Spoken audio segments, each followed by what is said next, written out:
गुरु जी को मन ही मन नमन करते हुए तो प्रणाम करते हुए आज की क्लास शुरू करते हैं।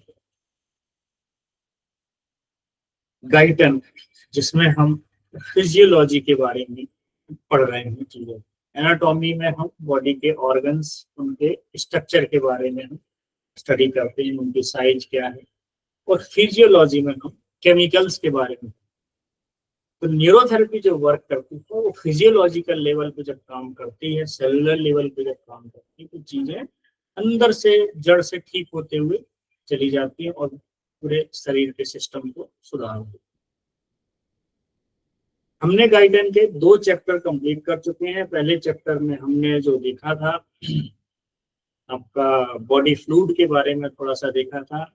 इंट्रासेलुलर फ्लूइड है, एक्स्ट्रा सेलुलर फ्लूइड है, सीलिया के बारे में देखा था। फिर हमने सेल के बारे में देखा, तो सेल में सेल मेम्ब्रेन, उसका स्ट्रक्चर, फिर साइटोप्लाज्म, साइटोप्लाज्म में सेल ऑर्गेनल्स, एक एक ऑर्गेनल्स की हमने डिटेल में स्टडी की थी। फिर हमने हाइलुरोनिक एसिड के बारे में भी पढ़ा था और उसके बाद फिर हमने न्यूक्लियस के बारे में देखा। अब न्यूक्लियस के अंदर हमको अगले चैप्टर में जाना है, चैप्टर 3, जिसमें कि जेनेटिक्स के बारे में है। तो जेनेटिक्स को समझने से पहले हम एक ओवरव्यू में आपके अंदर एक तैयार कर देता हूँ, एक पिक्चर आपके अंदर बन जाए तो समझना बड़ा आसान हो जाएगा। मेरी कोशिश ये है कि आप 1 घंटे में जितना भी आप पढ़ते हैं, आपको दोबारा उसको रिपीट करने की जरूरत ना पड़े, वो आपके दिमाग में पूरी तरह फिट हो जाए, एक पिक्चर आपके दिमाग में। तो पहले हम गाइटन का chapter 3, genetic control of protein synthesis, cell function and cell reproduction, तो ये कंप्लीट चैप्टर है। इसमें पहले आएगा genetic control of protein synthesis, कैसे प्रोटीन सिंथेसिस होता है जेनेटिक्स के माध्यम से। फिर सेल फंक्शन आएंगे, देन सेल रिप्रोडक्शन। तो सबसे पहले एक उसका ओवरव्यू हम देखेंगे जेनेटिक्स का, कि जेनेटिक्स क्या होती है। वो पिक्चर आपको बन जाएगी, फिर हम थोड़ा सा डीप डाइव करेंगे, यानी कि थोड़ा सा अंदर जाएंगे।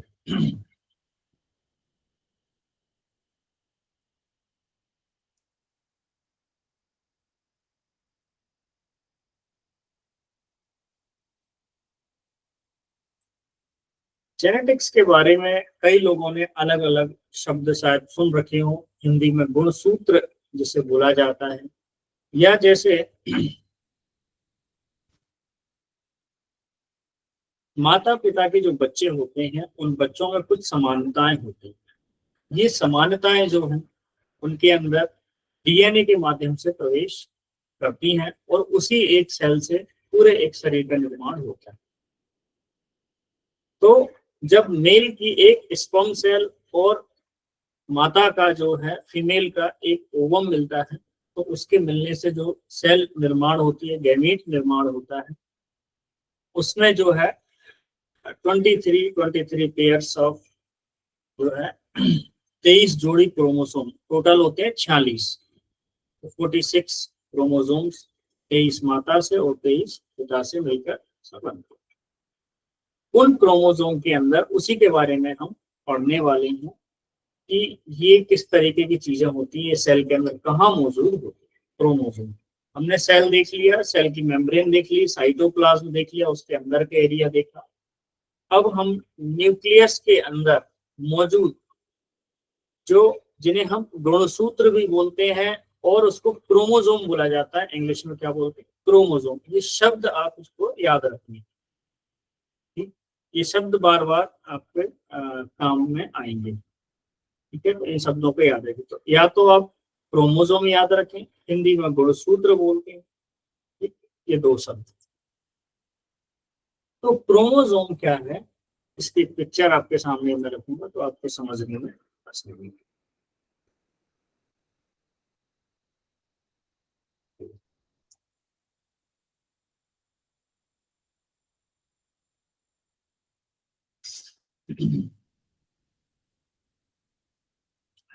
ये देखिए, जैसे ये सेल है, आपके सामने पिक्चर में दिख रहा होगा, एक सेल है, सेल के अंदर न्यूक्लियस है, और न्यूक्लियस के अंदर ये 23 जोड़ी क्रोमोसोम होते हैं। 23 जोड़ी मतलब डबल पेयर में, ठीक। टोटल कितने होंगे 46, जब उनकी जोड़ी बनाएंगे तो कितने हो जाएंगे 23। अब ये क्रोमोसोम के अंदर मौजूद होता है डीएनए, ठीक। ये देखिए आगे जाके ये डीएनए जो है इसके अंदर पैक हो जाता है, और इस डीएनए के अंदर होते हैं जीन्स, और ये जीन्स ही डिसाइड करते हैं आपकी बॉडी के अंदर कौन सा प्रोटीन किस तरीके का बनेगा। ये सारी चीजें जीन्स ही डिसाइड करती है। तो हमने आज इसी के बारे में आगे हमने पढ़ना है। सेल के बारे में हम पढ़ चुके हैं, न्यूक्लियस के बारे में भी हम पढ़ चुके हैं।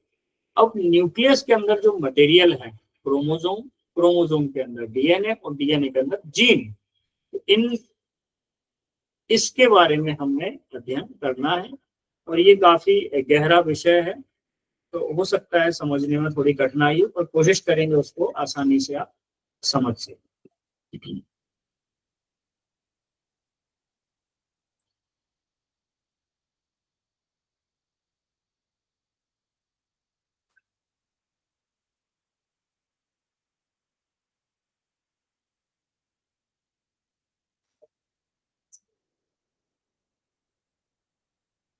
तो इसको समझाने के लिए पहले हम देखते हैं क्रोमोसोम के बारे में। तो क्रोमोसोम एक धागे जैसी रचना होती है, आपको दिख रहा होगा धागे की तरह, जो कि सेल के न्यूक्लियस, हिंदी में बोले तो नाभिक, ठीक, तो सेल के न्यूक्लियस में पाई जाती है, और यह डीएनए और प्रोटीन से मिलकर बनी होती है। प्रोटीन होता है इसमें हिस्टोन नाम का प्रोटीन, तो डीएनए और प्रोटीन से मिलकर बना होता है क्या, क्रोमोसोम। और इसमें हमारी जेनेटिक इंफॉर्मेशन होती है।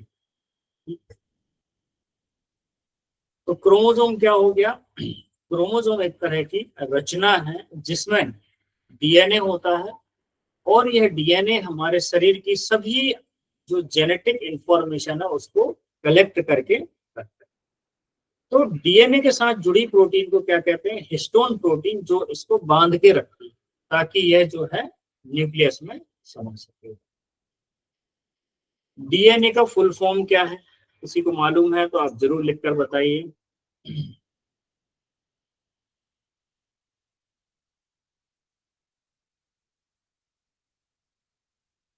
जिसको डीएनए का फुल फॉर्म मालूम है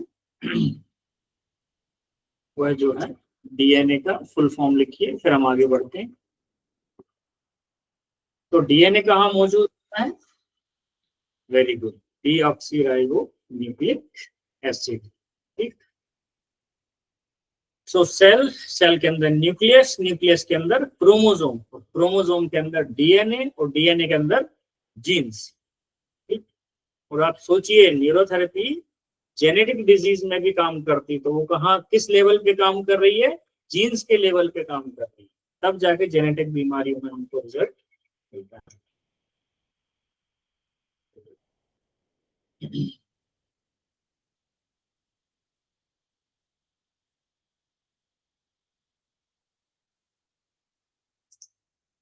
तो इसका फुल फॉर्म होता है डीऑक्सी राइबो न्यूक्लिक, और ये डीएनए को जो जोड़ के जो रखती है वो प्रोटीन होती है, उस प्रोटीन का नाम है हिस्टोन, ठीक।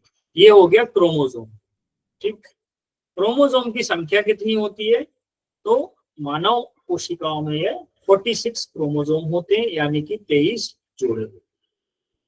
22 जोड़ों को ऑटोसोम बोला जाता है, और एक जोड़ा जो है वह लिंग क्रोमोसोम यानी कि सेक्स क्रोमोसोम होता है, जो ये निर्धारित करता है कि कोई मनुष्य जो है वह महिला होगा या पुरुष होगा।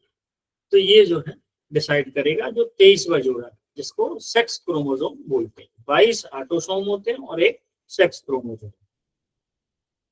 तो अगर एक्स एक्स है तो महिला और एक्स वाई है तो पुरुष, ठीक। इसका स्ट्रक्चर देख लेते हैं, क्रोमोसोम का स्ट्रक्चर कैसा होता है। इसके लिए थोड़ा सा आप इसका स्ट्रक्चर देखेंगे, ये दो,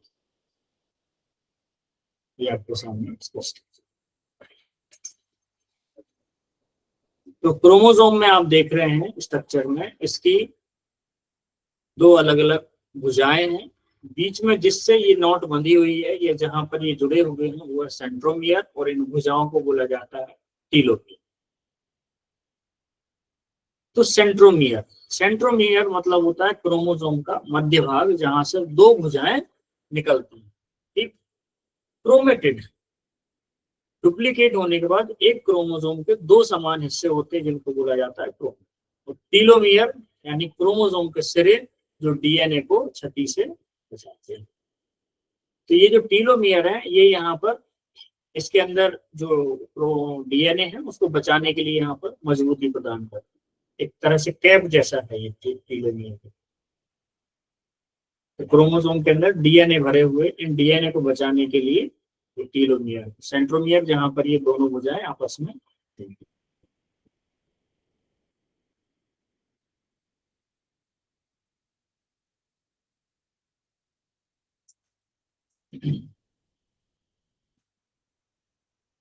तो ये हो गया उसका स्ट्रक्चर या संरचना कैसी होती है। अब इसके क्रोमोसोम के काम क्या है। तो क्रोमोसोम ये जेनेटिक इंफॉर्मेशन को एक पीढ़ी से दूसरी पीढ़ी तक पहुंचाने का, सेल विभाजन जैसे मिटोसिस या मियोसिस के दौरान डीएनए का समुचित वितरण करना या बराबर मात्रा में डीएनए को डिवाइड करना, फिर शरीर का डेवलपमेंट करना और उसकी कार्यप्रणाली को नियंत्रित।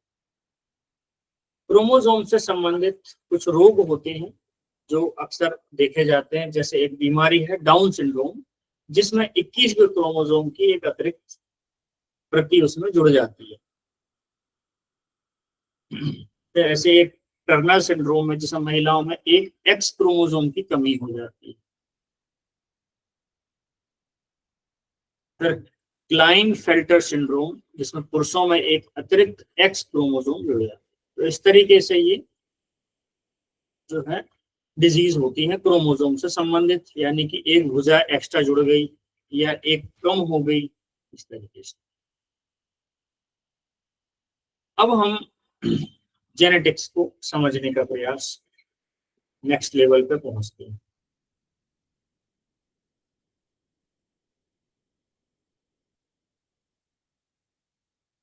तो जेनेटिक्स को और थोड़ा सा सरल से समझाने के लिए हम इसमें एक लाइब्रेरी का उदाहरण लेंगे जिससे चीजों को और आसानी से समझा जा सके। तो मान लीजिए शरीर एक लाइब्रेरी, क्या है, शरीर एक लाइब्रेरी, लाइब्रेरी सभी ने देखी है। उस लाइब्रेरी में अलग अलग किताबें होती हैं। तो शरीर एक लाइब्रेरी है, इस लाइब्रेरी में लाखों किताबें और हर किताब में एक विषय की जानकारी। तो मान लीजिए उस किताब में विषय की जानकारी की बालों का रंग, आंखों का रंग, त्वचा का रंग, शरीर के हाथ पैर की आकृति, वो सारी चीजें। तो शरीर एक लाइब्रेरी, लाइब्रेरी में रखी जो है किताबें हैं और उन किताबों के अंदर जानकारी। तो यहाँ पर जो क्रोमोसोम है वो क्या है, किताबें। तो आपके शरीर में 46 किताबें हैं, एक तरह से ये मान के चलिए।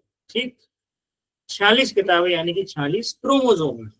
और 23 किताबें माँ से और 23 किताबें पिता से आई हैं।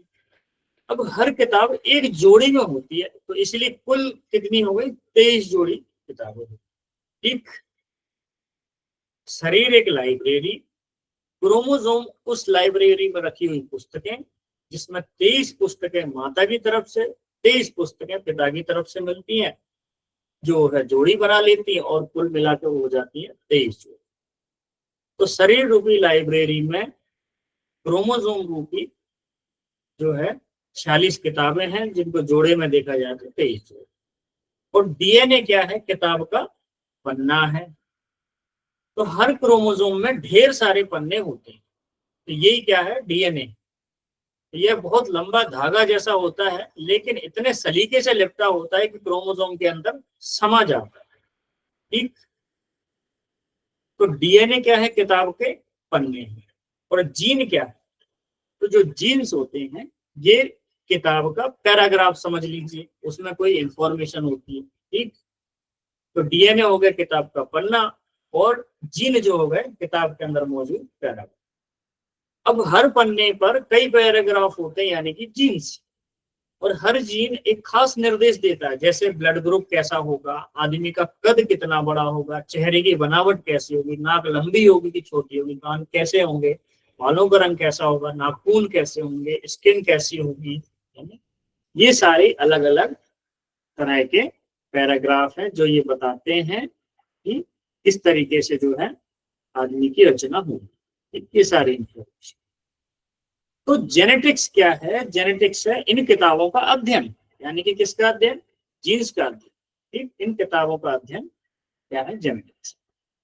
तो जेनेटिक्स वह विज्ञान है जो इन किताबों यानी कि क्रोमोसोम, पन्नों यानी कि डीएनए और पैराग्राफ यानी कि जीन्स को पढ़ता है और यह समझता है कि कौन सी जानकारी कैसे एक पीढ़ी से दूसरी पीढ़ी में जाती है। अब एक सरल उदाहरण के तौर पर देखिए, आंखों का रंग। तो आपकी माँ की आंखें भूरी हैं और पिता की नीली, तो आंखों के रंग से जुड़ा जीन दोनों में मौजूद है। लेकिन अगर भूरी आंखों वाला जीन प्रबल है, डोमिनेंट होता है, तो इसीलिए अगर अपने माँ और पिता दोनों से आंखों का रंग वाला जीन पाया तो आपकी आंखें अधिक संभावना से भूरी होंगी। तो जो जीन डोमिनेट कर देगा उस तरह की आंखें के अंदर आ जाएंगी। हो सकता है माता की आंखें जो है आपके अंदर आ जाए या पिता की। क्रोमोसोम और बीमारियां, अब ये क्या होती हैं? तो कभी कभी किताब में पन्ना गलत छप जाता है, प्रिंटिंग मिस्टेक हो जाती है, तो उसको क्या बोलते हैं? म्यूटेशन। ठीक, प्रिंटिंग मिस्टेक को क्या बोलेंगे? म्यूटेशन। तो यदि 21वें क्रोमोसोम में एक अतिरिक्त कॉपी आ जाए तो बच्चा डाउन सिंड्रोम से ग्रसित हो जाता है। ठीक, तो इस तरीके से ये एक मेथड थी जिससे मैंने आपको समझाने की कोशिश की। क्या सभी को यह ठीक से समझ में आया या कोई डाउट है?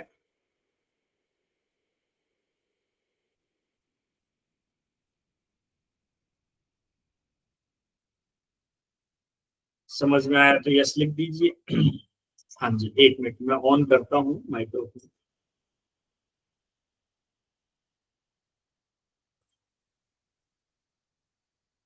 हाँ जी मानवी जी, मैंने ऑन कर दिया है, आप बताइए।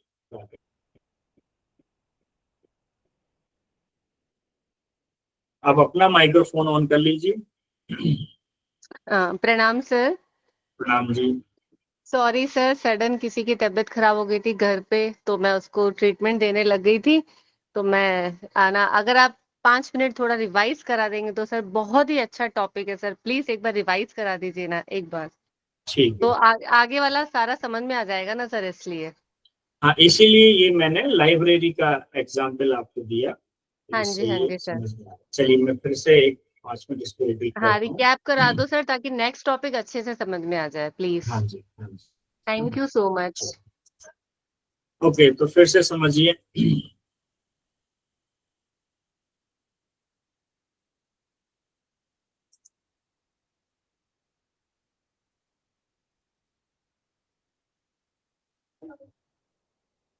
हमारा जो शरीर होता है, ये शरीर माता पिता की एक एक सेल के मिलने से हमारे शरीर का निर्माण होता है। पिता के स्तंभ, माता के ओवम, उनकी एक एक सेल मिलती है, वो तब जाके इस शरीर का निर्माण। तो वो जब अपने साथ सेल जब आती है तो बहुत सारी इंफॉर्मेशन साथ में लेके आती है। तो हम यहाँ पर जो पढ़ने वाले हैं वो हम पढ़ने वाले हैं जेनेटिक्स के बारे में। तो जेनेटिक्स क्या है? हमने सेल के बारे में देखा, सेल के बाद हमने न्यूक्लियस के बारे में देखा। अभी हम जो पढ़ने वाले न्यूक्लियस के अंदर मौजूद जो क्रोमोसोम होते हैं, उसके अंदर मौजूद डीएनए है, तो डीएनए के आगे मौजूद उसमें जीन्स है, तो उसके बारे में हम समझ रहे हैं। तो इसको समझने के लिए जो सबसे बढ़िया उदाहरण है कि मान लीजिए आपका शरीर एक लाइब्रेरी है और उस लाइब्रेरी में लाखों किताबें होती हैं। ठीक, तो शरीर रूपी लाइब्रेरी में यानी कि सेल मान लीजिए आप, उसके अंदर क्रोमोसोम रूपी किताबें। तो हर सेल के अंदर क्रोमोसोम रूपी जो किताबें हैं वो कितनी मौजूद है? 46 किताबें। तो जिसमें 23 किताबें माँ से और 23 किताबें किससे आई? पिता से। तो हर किताब एक जोड़ी में होती है, इसलिए कुल कितनी हो गई? 23 जोड़ी हुई। ठीक, अब इन किताबों के जो पन्ने हैं वो है डीएनए। ठीक, तो ये जो डीएनए है वो है पन्ना, और उन पन्नों में मौजूद जो पैराग्राफ है उसमें पैराग्राफ जो है उसमें क्या है, जीन्स है, और ये पैराग्राफ में कोई तो इंफॉर्मेशन होगी ना, तो इसी तरह जीन्स में भी इंफॉर्मेशन होती है। तो क्या इंफॉर्मेशन होती है जीन्स में, जैसे कि आपका ब्लड ग्रुप कौन सा होगा, आपकी कद काठी कैसी होगी, आपकी आंखों का रंग कैसा होगा, आपके बालों का रंग कैसा होगा, ठीक, आपके हाथों की उंगलियों की लंबाई क्या होगी, ये सारी चीजें हमारे जीन्स में यानी कि उन पैराग्राफ में लिखी होगी। ठीक, तो अनुवांशिकी क्या है, इसी तरह की किताबों का अध्ययन यानी कि जीन्स का अध्ययन जो है ना, क्रोमोसोम की स्टडी का। तो जेनेटिक्स वह विज्ञान है जो इन किताबों यानी कि क्रोमोसोम, पन्नों यानी कि डीएनए और पैराग्राफ यानी कि जीन को पढ़ता है और यह समझता है कि कौन सी जानकारी कैसे एक पीढ़ी से दूसरी पीढ़ी में जाती है। जैसे कि आंखों का रंग ही आप ले लीजिए, तो मान लीजिए आपकी माँ की आंखें भूरी हैं और पिता की आंखें नीली हैं। अब माता की आंखों का रंग जो है, भूरी आंखों का जो जीन्स है, वो जीन जो है पिता की जो नीली आंखों वाले जीन है उसको डोमिनेट कर देता है। तो इसलिए हो सकता है कि आपकी आंखों का ज्यादातर संभावना ये होगी कि आपकी आंखें भूरी हो सकती है। तो जो भी जीन प्रभावी होगा, प्रबल होगा, वो जो है इफेक्ट आ जाएगा माता। तो हम बोलते हैं ना कि अरे ये बच्चा तो जो है पिताजी की तरह दिख रहा है, या बोलेंगे ये जो है माता जी की तरह दिख रहा है, तो इससे। और कभी कभी हम देखते हैं कि किताबों में प्रिंटिंग मिस्टेक हो जाती है, तो इसी तरह से हमारे जीन्स में भी मिस्टेक हो जाती है, किसी कारण से मिस्टेक हो जाती है। तो उसी प्रिंटिंग मिस्टेक को म्यूटेशन कहते हैं, जेनेटिक्स की भाषा में उसको क्या बोला जाता है, म्यूटेशन। ठीक, तो ऐसे ही एक उदाहरण है डाउन सिंड्रोम।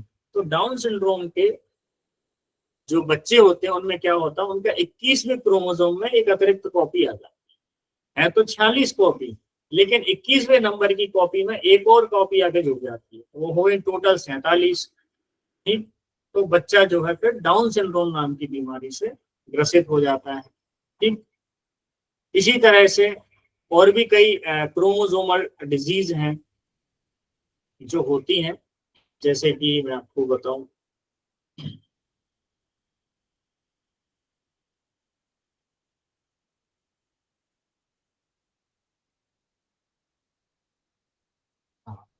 टर्नर सिंड्रोम होता है जिसमें महिलाओं में एक एक्स क्रोमोसोम की कमी हो जाती है, और एक होता है क्लाइन फेल्टर सिंड्रोम जो पुरुषों में एक अतिरिक्त एक्स क्रोमोसोम जुड़ जाता है। इसका एग्जांपल देखते हैं तो आपको जो है पिक्चर दिमाग में क्रिएट हो जाएगी। पहले हम आपको डाउन सिंड्रोम दिखाते हैं। वैसे आप लोगों ने देखा ही होगा, पेशेंट भी आप लोग देखते ही हैं।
बड़े प्यारे बच्चे रहते हैं और बहुत फ्लेक्सिबल होते हैं ये, इसकी एक पहचान मैं आपको और बताता हूँ।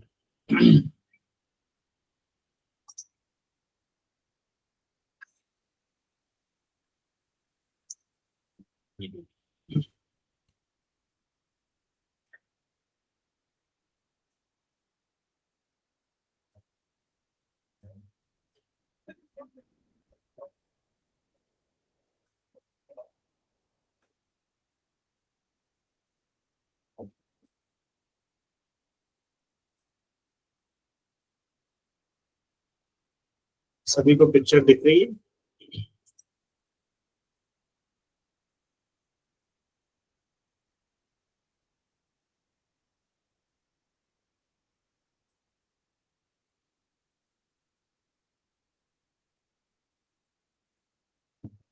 तो इसमें आप देखिए डाउन सिंड्रोम के बच्चों में जेनेटिक डिसऑर्डर है और इसके 21 नंबर के क्रोमोसोम में एक और एक्स्ट्रा आके जुड़ जाता है।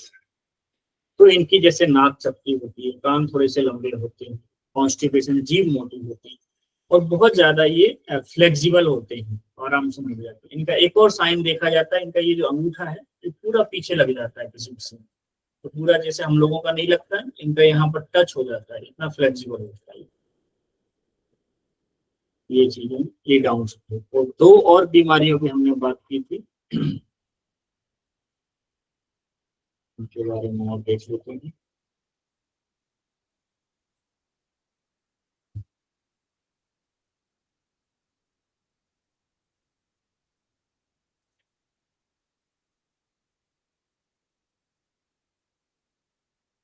तो ये है एक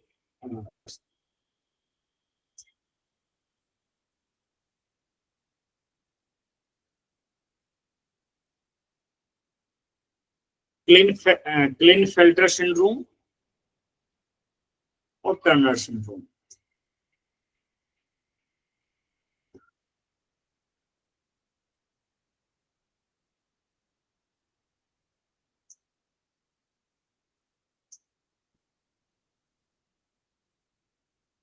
एक मिनट अभी आपका क्वेश्चन नहीं है, पहले ये देख लीजिए।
तो क्लिनफेल्टर सिंड्रोम में जैसे कि लंबे हाथ और पैर, डेलिकेट स्किन, लो मेंटल एबिलिटी, आप देखेंगे बाद में तो आपको ये समझ में आ जाएगा, थोड़ा नेट पे आप सर्च करके देख लीजिएगा तो आपको क्लियर हो जाएगा।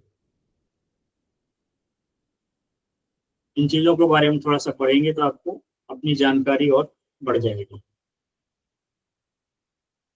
तो जैसे टर्नर सिंड्रोम में जो है, sterile female, undeveloped ovaries and breast, small uterus और mental retardation, cardiovascular abnormalities and इसमें है हियरिंग इम्पेयरमेंट, हियरिंग इम्पेयरमेंट। और क्लिनफेल्टर सिंड्रोम में जो है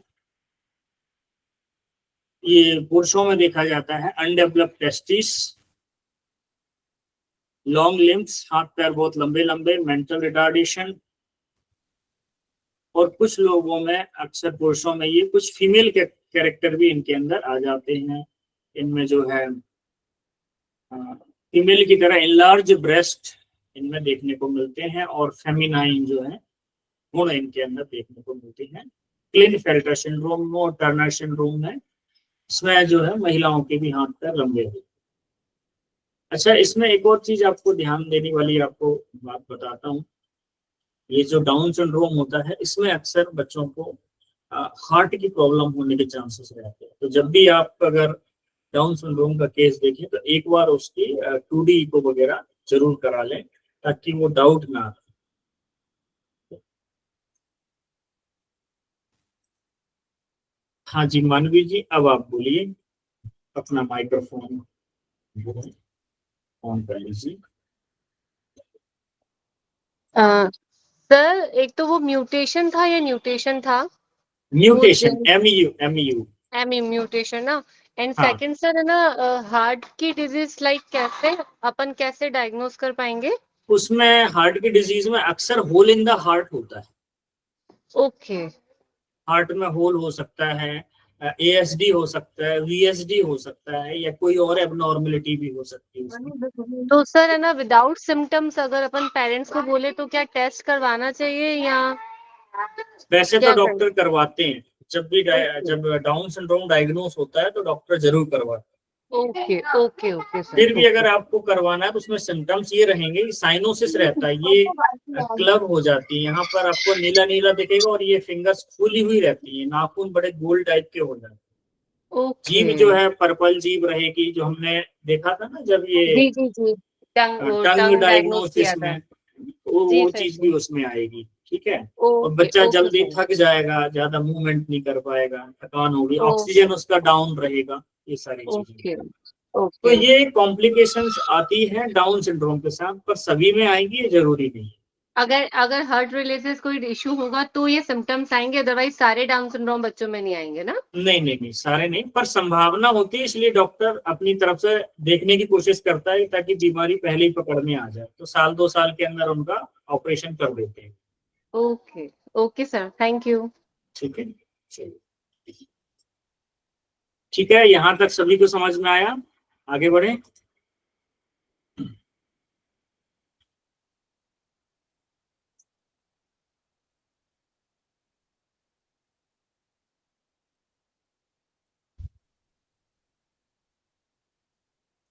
हाँ जी, अनीता जी बोलिए, अपने को अनम्यूट कर लीजिए।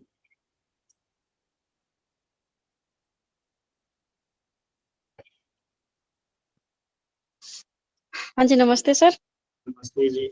हाँ जी सर, जैसे ये हम लोग देखते हैं जो किन्नर होते हैं, सर क्या हम्म, वो भी इसी इसी इसमें ही आते हैं सर? नहीं ऐसा जरूरी नहीं है, वो अलग प्रॉब्लम है, क्रोमोसोमल डिफेक्ट नहीं है वो जी, दूसरी जी। प्रॉब्लम है। जी, जी, जी। ठीक ओके है। सर। हाँ, जी सर। पर कुछ कुछ सिम्टम्स वैसे आ जाते हैं, जैसे हाँ जी, जी सर। गायनेकोमास्टिया है। अब पुरुषों हाँ में जी, जो जी। प्रॉब्लम होती है गायनेकोमास्टिया, प्रोलैक्टिन बढ़ने के कारण, जी सर, तो मैंने इस, कुछ सिस्टम देखे थे, यही सोच के मैंने पूछा, मैं क्या सर आपसे पूछूँ हाँ इसी के लिए। बिल्कुल बिल्कुल, ठीक है। जी, पर कुछ ना ओके सर। कुछ तो उनके अंदर डिफेक्ट वो आता है सेलुलर लेवल पे, तब बॉडी का स्ट्रक्चर वैसा बन जाता है। जी, जी, जी। उसके जी सर। बारे में हम फिर कभी डिटेल में चर्चा करेंगे, उस पर भी हम एक लेक्चर रखेंगे, तो हम सभी के डाउट क्लियर हो जाएंगे। जी, जी। ठीक है, थैंक यू सर। ठीक है? जी सर। चलिए, तो हमारा क्रोमोसोम हो गया, अब हम क्रोमोसोम के अंदर प्रवेश करेंगे। तो क्रोमोसोम के अंदर क्या है?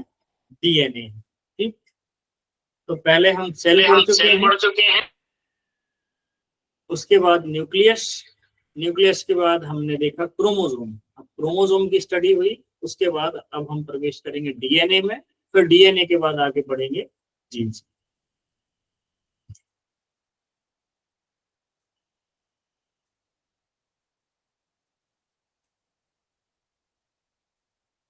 तो डीएनए का एक सिंपल ओवरव्यू देख लीजिए, फिर इसके बाद आपका शुरू होगा चैप्टर 3, जिसमें डिटेल से इन सभी चीजों के बारे में जानकारी। तो डीएनए क्या है? डीएनए का पूरा नाम है, इसको दो तरीके से लोग पढ़ते हैं, या तो डाई ऑक्सी राइबो न्यूक्लिक भी एसिड बोलते हैं, या फिर D oxy ribo nucleic acid बोला जाता है, दोनों ही नाम से। इसकी पिक्चर आपके सामने रखूंगा तो जिससे ये समझना।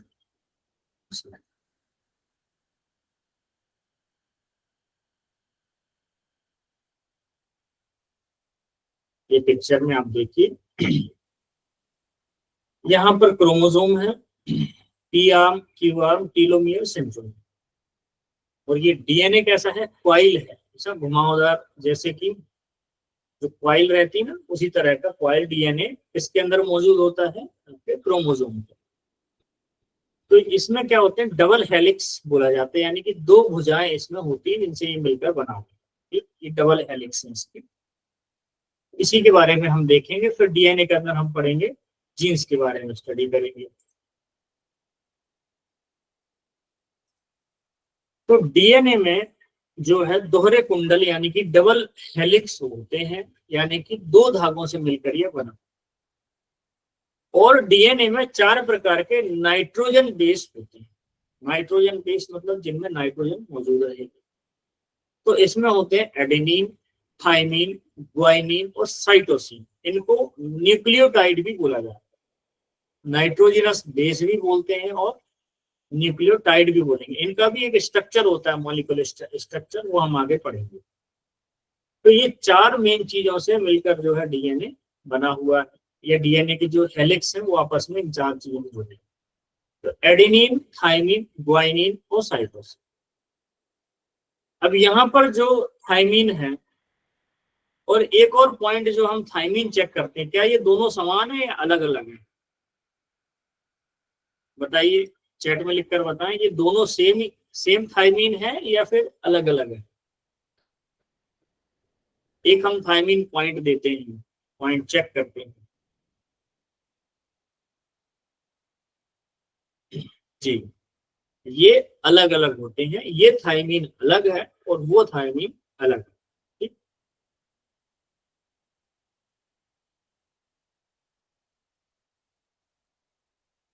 तो यहाँ पर चार नाइट्रोजनस बेस आपको पिक्चर में दिख रहे हैं, एडेनिन, साइटोसिन, थाइमिन और ग्वाइनिन। ये थाइमिन की स्पेलिंग भी अलग है और उस थाइमिन की स्पेलिंग अलग है। ये थाइमिन नाइट्रोजनस बेस है, वो अलग चीज है, वो विटामिन है थाइमिन। ठीक है, तो ये चीज, ये चार जो है नाइट्रोजनस बेस आपस में जुड़कर जो है डीएनए का निर्माण करते हैं।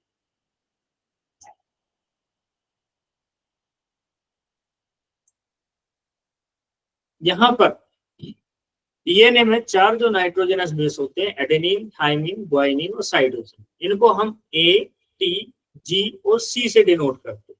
ठीक, अब यहाँ पर एक चीज फिक्स है कि ए हमेशा टी से जुड़ेगा और जी हमेशा सी से जुड़ेगा, ये फिक्स ही है। ठीक, डीएनए के अंदर, किसके अंदर?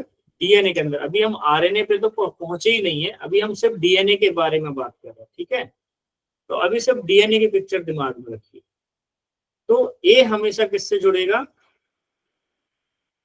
ए जुड़ेगा टी से और जी जुड़ेगा जो है सी से, यानी कि एडेनिन जुड़ेगा थाइमिन से और ग्वाइनिन जुड़ेगा साइटोसिन से।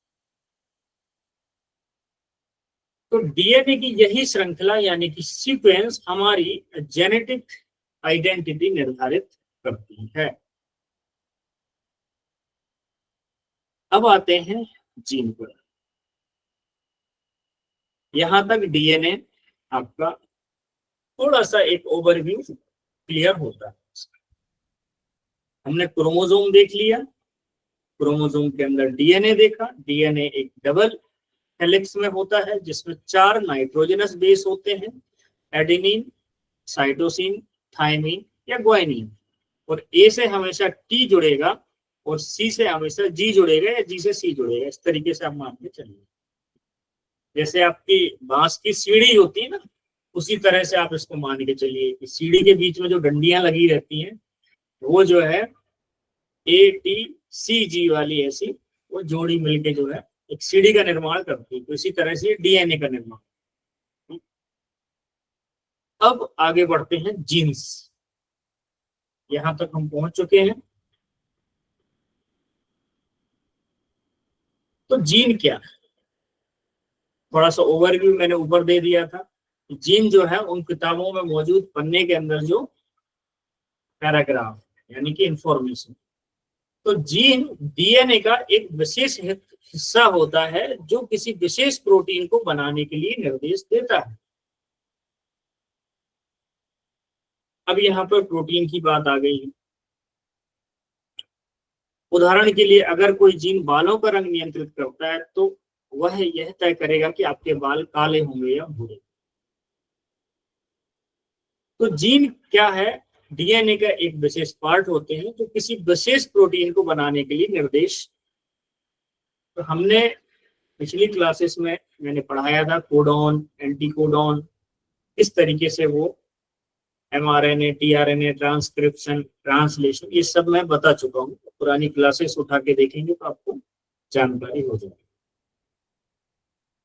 तो कुछ दिन पहले नेशनल न्यूरोथेरेपी एजुकेशन ग्रुप में मैंने एक ऑडियो डाला था जिसमें बताया था कि हम जो प्रोटीन खाते हैं, जैसे आपने दाल खाई या किसी ने नॉनवेज खाया, तो जो प्रोटीन होता है उसको तोड़ा जाता है, इसमें अमीनो एसिड। अमीनो एसिड में तोड़ने के बाद वो हमारे शरीर में एब्जॉर्ब होता है और ब्लड के माध्यम से हमारी हर एक सेल तक, फिर अमीनो एसिड को सेल के अंदर ले लिया जाता है।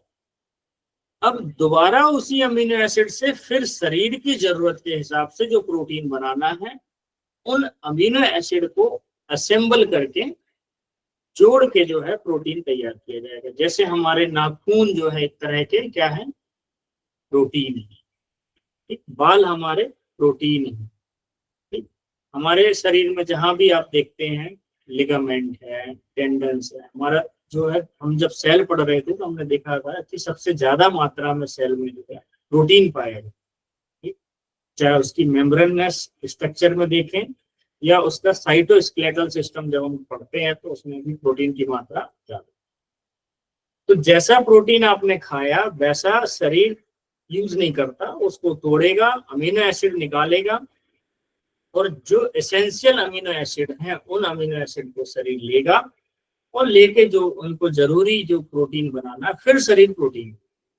तो हमारे शरीर का जो निर्माण है, जो मसल जो आपको दिख रहे हैं, इतना शरीर का जो मसल्स वगैरह दिखते हैं, हर शरीर में जो मस्कुलर सिस्टम आप जब पढ़ेंगे तब आपको ये चीज पता चलेगी कि ये सब प्रोटीन का बना हुआ। और प्रोटीन किससे मिलके बने, अमीनो एसिड। तो ये अमीनो एसिड से कौन सा प्रोटीन बनाएगा ये कौन डिसाइड करेगा, जीन्स डिसाइड। ये जो जीन्स होते हैं ये बताएंगे सेल को कि भाई, किसको बताएंगे, राइबोसोम को, कि तुम्हें कौन सा प्रोटीन बनाना है इस सेल की, उस हिस्से की। नाक बनाने के लिए कौन सा प्रोटीन जरूरी है, या कान बनाने के लिए कौन सा जो है यहाँ पर कार्टिलेज चाहिए, इस तरीके से वो बनाएगा। तो जैसा प्रोटीन खाया था वैसा नहीं यूज होगा, उसको तोड़ेंगे, अमीनो एसिड लेंगे अंदर, फिर अमीनो एसिड से फिर दोबारा प्रोटीन बनेगा।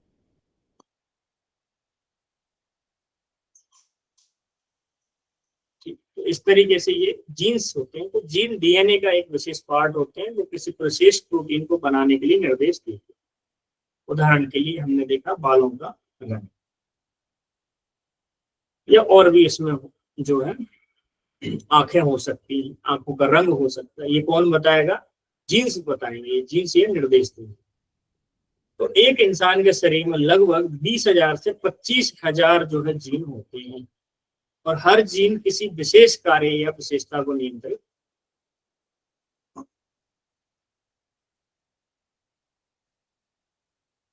तो यहाँ पर हमने जीन्स के बारे में देख लिया, क्रोमोसोम के बारे में देखा और हमने देखा जीन्स के बारे में, डीएनए, क्रोमोसोम, जीन्स।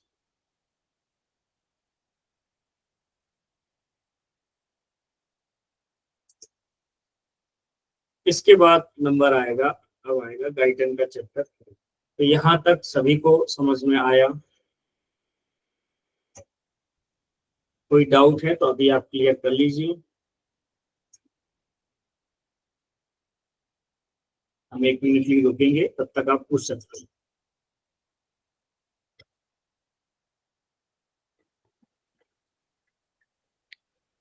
नमस्कार सर। हाँ जी, नमस्कार जी। सर समझ तो सब आ गया, बट इसको एक बार रिवाइज भी हम लोगों को करना पड़ेगा ताकि ये याद रहे। काफी आपने सेल्फ स्टडी तो बहुत जरूरी है। जी जी जी। तो ये उसी बुक में मिल जाएगा सारा सर? ये जो लेक्चर लिया, इतनी जो जानकारी ये उस बुक में नहीं है, ये मेरी कलेक्टेड जानकारी। बुक का मटेरियल अब आएगा। ठीक है सर। तो सर फिर हमें इसका पीडीएफ चाहिए। नहीं, इसको आप समझिए, एक बार और सुनेंगे तो आपको जरूरत ही नहीं पड़ेगी पीडीएफ। नहीं सर, फिर भी हमें पीडीएफ चाहिए, हम आपके थोड़े कमजोर बच्चे हैं। जी सर, थोड़ा रिवाइज तो इसको करना पड़ेगा, या तो फिर ये क्लास एक बार दोबारा रिपीट हो, हम साथ साथ नोट्स बना ले। आप बना सकते हो नोट्स, बिल्कुल बना सकते हैं। देखो सिंपली क्या है, जो मैंने आपको लाइब्रेरी वाली जो मेथड समझाई, सिंपल उसको दिमाग में रखिए। हमारा शरीर क्या है, लाइब्रेरी। शरीर के अंदर क्या है, सेल है, उसको मान लीजिए लाइब्रेरी। ठीक, उसके अंदर जो क्रोमोसोम वो क्या है वो बताइए। पैराग्राफ, नहीं, बुक्स। Books, sorry books. ठीक है, अब उन बुक्स के अंदर जो पन्ने हैं वो क्या है? Sir DNA. डीएनए। अब उन पन्नों के अंदर जो पैराग्राफ है वो क्या है? सर वो जीन्स। जीन्स, जी वो जीन्स जीन्स है। है। तो पैराग्राफ में क्या होता है? पूरी नॉलेज तो हमारे शरीर नॉलेज की होती है ना, इंफॉर्मेशन। यही है जेनेटिक्स। इंफॉर्मेशन। यही है जेनेटिक्स। इन्हीं बुक्स का अध्ययन करना जेनेटिक्स है। कोई पुरानी कॉपी दे दे, कुछ दे दे, वो पेज निकाल के दे दे एक, कोई नीचे पेज गिरा होगा। ठीक सर है सब। पीडीएफ चाहिए हमारे को, पीडीएफ हमको तो चाहिए सर। ठीक है, मैं ग्रुप में डाल दूंगा। अभी आप अगर ऐसे नहीं समझ पा रहे तो फिर कैसे समझेंगे बताइए। नहीं सर, समझ में आ गया, पर हम भी तो हमारे पास रिकॉर्ड रखना चाहते हैं ना सर। हाँ, बिल्कुल। सर वो ना बेसिक एक्चुअली अकाउंट्स वाले बच्चे हैं ना, तो उसका रूल है आगे लिख पीछे देख, भूल पड़े तो कागज से ले, उस हाँ वाले रूल पे चलते हैं। बिल्कुल। तो ये समझ लीजिए, क्योंकि अभी जो अगला जब जैसे गाइडन में अभी हम चैप्टर 3 शुरू करेंगे, उसकी लैंग्वेज बहुत टफ है। तो इसीलिए ये समझाना बहुत जरूरी था आप लोगों को, कि एक पिक्चर दिमाग में बन जाए।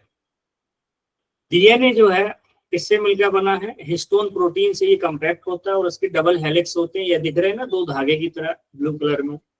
और इसमें जो येलो कलर है, ग्रीन कलर है, रेड है, ब्लू है, ये न्यूक्लियोटाइड इनको बोलते हैं, या नाइट्रोजनस बेस बोलते हैं, जिसमें एडेनिन, साइटोसिन, थाइमिन और ग्वाइनिन।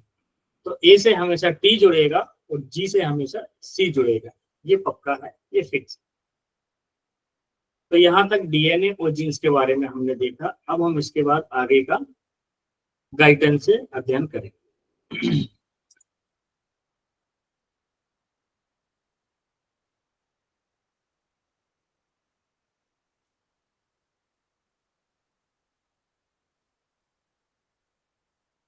तो जीन जो शरीर की सभी कोशिकाओं के कहां पर होते हैं?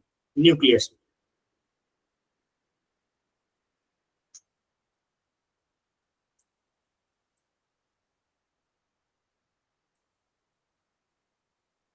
होते हैं स्थित कहाँ? न्यूक्लियस में। और माता पिता से बच्चों तक की हेरिडिटी यानी जेनेटिक्स को या आनुवांशिकता को नियंत्रित करता है। साथ ही शरीर की सभी कोशिकाओं के दैनिक कामकाज को भी नियंत्रित करते हैं। तो जीन यह निर्धारित करके सेल के कार्य को नियंत्रित करते हैं कि सेल के अंदर या सेल के भीतर कौन सी स्ट्रक्चर, एंजाइम और केमिकल सिंथेसिस होते हैं। तो ये सेल को बताएगा कि आपको कौन से केमिकल बनाने हैं, कौन सा प्रोटीन बनाना है, कौन सा एंजाइम बनाना है। ये सिंथेसिस करना मतलब होता है बनाना। तो ये कौन बताएगा सेल को? ये बताएंगे जीन्स, कि भाई आपको ये वाला प्रोटीन बनाना। एक एग्जांपल के तौर पर लीजिए, अभी कुछ दिन पहले की बात है, मैंने आपको जो है सोमेटोस्टेटिन के बारे में। सोमेटोस्टेटिन एक पेप्टाइड हार्मोन है। ठीक, ये कहां पर बनता है सोमेटोस्टेटिन?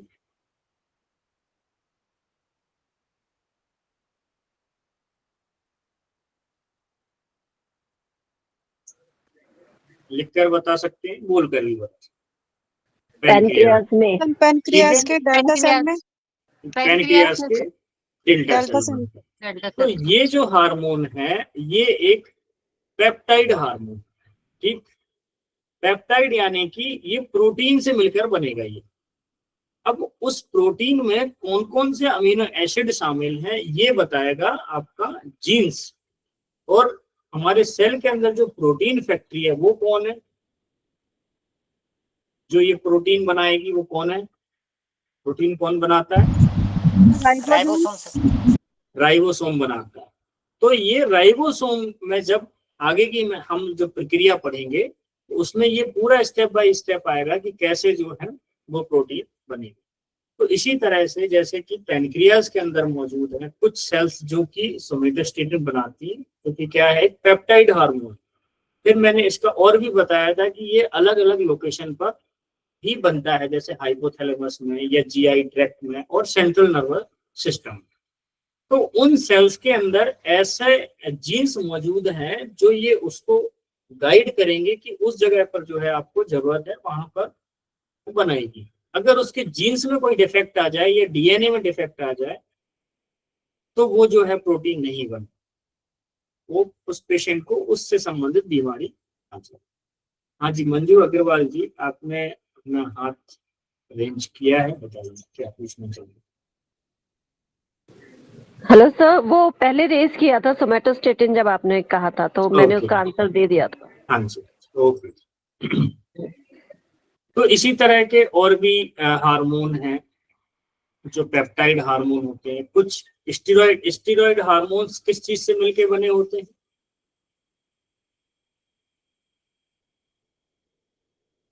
सर कोलेस्ट्रॉल से, ठीक है।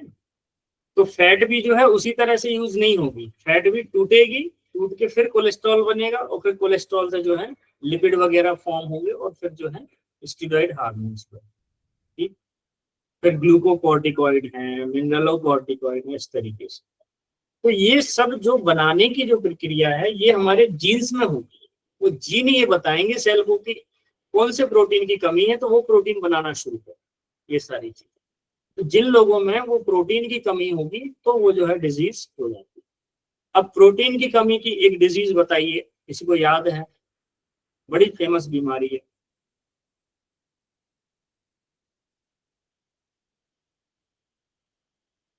एक खास तरह का प्रोटीन होता है। जी आकांक्षा जी बताइए। सर एक तो सर प्रोटीन एनर्जी माल न्यूट्रिशन होता है, छोटे बच्चों में पाया जाता है, प्रोटीन की कमी से होता है। और सर कोई मस्कुलर बताएगा? डिस्ट्रोफी। हाँ मस्कुलर, उसमें कौन से प्रोटीन की कमी हो जाती है? सर वो तो याद नहीं सर। किसी को याद है?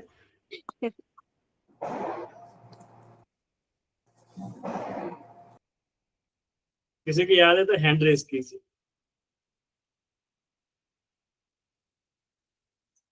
उसमें होती है डिस्ट्रोफिन नाम के प्रोटीन की कमी, और इसका ट्रीटमेंट गुरुजी ने बनाया है, ठीक है। तो डिस्ट्रोफिन नाम के प्रोटीन की कमी के कारण मस्कुलर डिस्ट्रोफी जैसी बीमारी होती है। इसमें फिर काफ मसल जो है टाइट हो जाता है और उनके और भी सिम्टम्स है, जैसे खड़े होने में उनको जो है दोनों घुटनों पे हाथ रख के वो खड़े होते हैं। जब आप ये फिजियोलॉजी पढ़ेंगे ना कि डिस्ट्रोफिन प्रोटीन कैसे बनता है, तब जाके वहां से वो फॉर्मूला निकला है गुरुजी।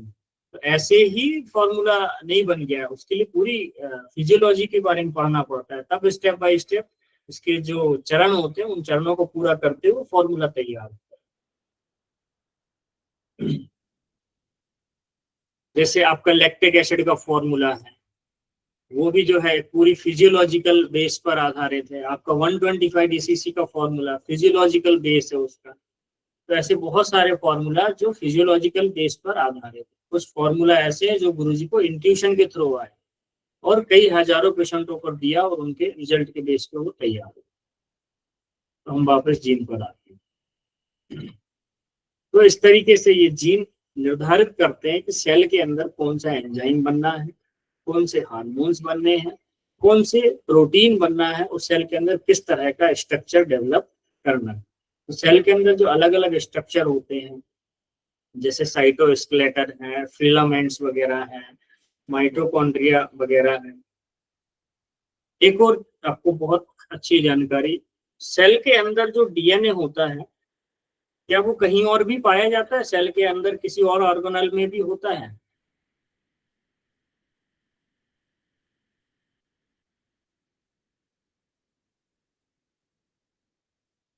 जिसको मालूम है वो हैंड रेज करे।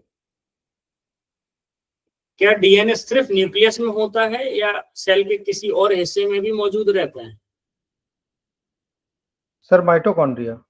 माइटोकॉन्ड्रिया, तो माइटोकॉन्ड्रिया भी अपने आप को रेप्लिकेट कर सकता है, अपने आप को मल्टीप्लाई करके जहां जैसी एनर्जी की जरूरत पड़ती है वहां पर माइटोकॉन्ड्रिया अपने आप को हजारों की संख्या में तक मल्टीप्लाई कर सकता है, ठीक है। पर ये जो है ये कौन डिसाइड करेंगे? ये जीन डिसाइड करेंगे कि आप कितनी बार मल्टीप्लाई, ठीक। इसी तरह से सेल भी जो है, सेल कितनी बार मल्टीप्लाई होगी ये कौन डिसाइड करेगा? ये सेल के अंदर मौजूद आपके डीएनए के अंदर मौजूद जीन डिसाइड करेंगे। नहीं तो वो सेल क्या करेगी, मल्टीप्लाई ही होती जाएगी, वो रुकेगी नहीं। तो फिर कौन सी बीमारी होगी जब सेल मल्टीप्लाई करती जाएगी? कैंसर। तो कैंसर की बीमारी होगी।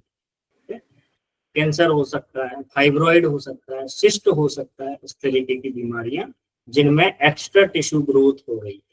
तो उस तरह क्या, क्योंकि उस एरिया की सेल के अंदर का जो डीएनए है या जीन्स है वो डिस्टर्ब हो चुका है, किसी भी कारण से हो सकता है, ये रेडिएशन के कारण हो सकता है या कुछ और भी दूसरे कारण हो सकते हैं, बहुत सारी चीजें होती हैं।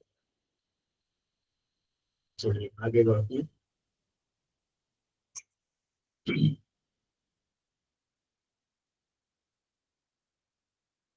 तो इसमें अभी हम डायटन का डायग्राम देखेंगे।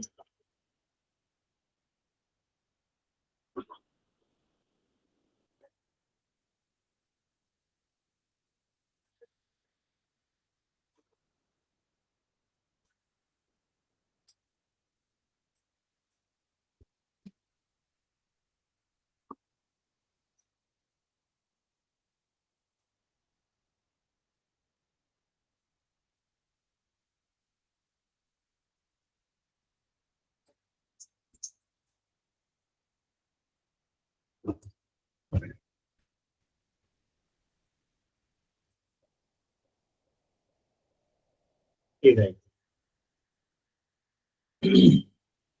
तो ये डायग्राम में आप देखिए, इसमें दिखाया गया है कि जीन्स कैसे जो है जेनेटिक कंट्रोल के माध्यम से किस तरीके से प्रोटीन को सिंथेसिस करता है, उसकी डिटेल स्ट्रक्चर फिर हम आगे देखेंगे। ये थोड़ा सा ओवरव्यू आप देख लीजिए, फिर आज की क्लास को हम यहाँ एंड करेंगे। नेक्स्ट क्लास में हम यहीं से आगे के पढ़ेंगे।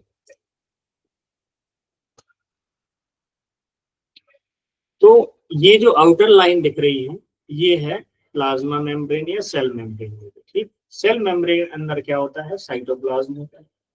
साइटोप्लाज्म के अंदर एक और मेम्ब्रेन होती है, न्यूक्लियस मेम्ब्रेन, उसके अंदर होता है ये न्यूक्लियस। न्यूक्लियस में होता है डीएनए, डीएनए का ट्रांसक्रिप्शन, ट्रांसक्रिप्शन के बाद बनता है आरएनए, आरएनए से फिर आरएनए स्प्लिट होता है, फिर वहां बन जाता है एमआरएनए, एमआरएनए बाहर निकलता है और राइबोसोम के माध्यम से जो है टीआरएनए की मदद से प्रोटीन बनाता है। ये एक प्रक्रिया है, इस प्रक्रिया से जो है हमारी बॉडी सेल फंक्शन करती है। तो डीएनए से आरएनए बनना कहलाता है ट्रांसक्रिप्शन, आरएनए से प्रोटीन बनना कहलाता है ट्रांसलेशन। और जब प्रोटीन बनेगा तो उस प्रोटीन से क्या चीजें होंगी, एक तो सेल स्ट्रक्चर बनेगा और सेल के अंदर एंजाइम बनेगी, और इन दोनों के माध्यम से सेल क्या करेगी, फंक्शन करेगी।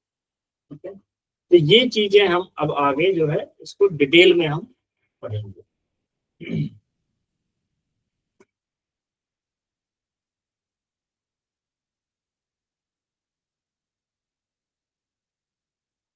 तो आप अब जो है इसको थोड़ा सा आपको नेक्स्ट क्लास में पढ़ के आना पड़ेगा, इन चीजों को दोबारा फिर से आपको रिवाइज करना पड़ेगा, तभी ये समझ में आएगी।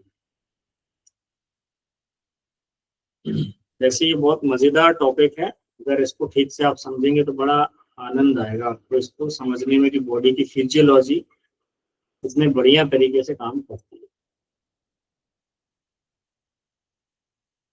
तो यहीं पे हम आज की क्लास को विराम देते हैं।